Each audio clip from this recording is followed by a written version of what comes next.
Hi everybody, this is a demonstration of the progress that we've been making with the Now robots. Now the focus for the last few months has been to get the robots into the hands of staff so that they can then confidently bring them out in front of the residents, whether for entertainment or therapeutic purposes. Let's say for instance a physiotherapist might have an exercise class, maybe some arm exercises, and they'd like to type in a few little commands, a few little, let's say for example, instructions for the robot to announce, like let's lift our arms, and then have the robot do a few different poses. And so let's have a look at what that workflow might look like. First step would be to press the sensor button of the robot to get its web address. Hello, I am NA01. My internet address is 192.168.0.121. Okay, now once we have that web address, we could go to any web browser that's on the same local network as the robot and type that IP address in, 192.168.0.121, and then type in a :5000, which will take us to a special website that's hosted on the robot, which will enable us to type in some commands. So here we have a very simple command. It's the say command, and we can get it to say whatever we want. So we can have the robot say maybe hello Mark Moran group. Hello, Mark Moran group. Beautiful. Okay, now that's what we call a preset as well. We have several presets. We could add many more to this.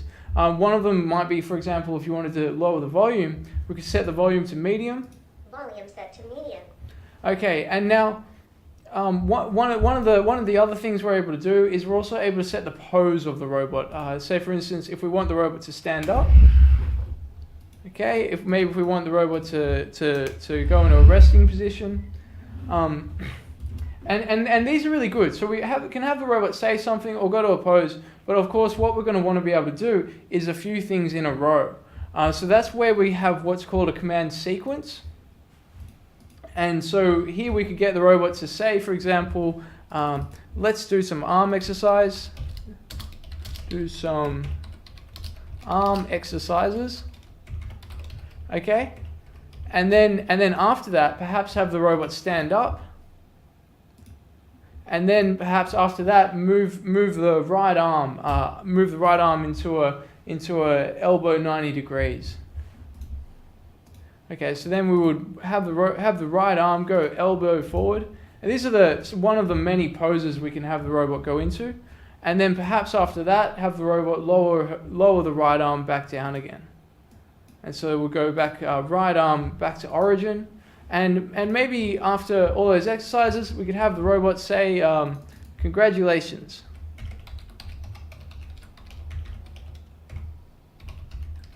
Okay, so let's see how that goes. Let's do some arm exercises. Congratulations. Okay, so now we've just created a simple program. Of course, what we're going to want to do is create this beforehand, save it, and then load it onto the robot later. Or so what we're going to want to do here is just hit download. You can change the name of the project. Maybe I'll call this right exercise, and then I can hit download, and here it is downloaded here. Of course, later on, I'm easily able to upload it from this computer. Okay, and so now that's the basics of the commands. One thing I'd just like to demonstrate is a common thing that we found with the residents is sometimes they don't quite understand what the robot said. So we're able to introduce subtitles for the residents, perhaps on a TV screen behind the robot. We could have this in nice, we could zoom in as much as we want, in nice big writing, have the robot, have subtitles for everything that the robot says.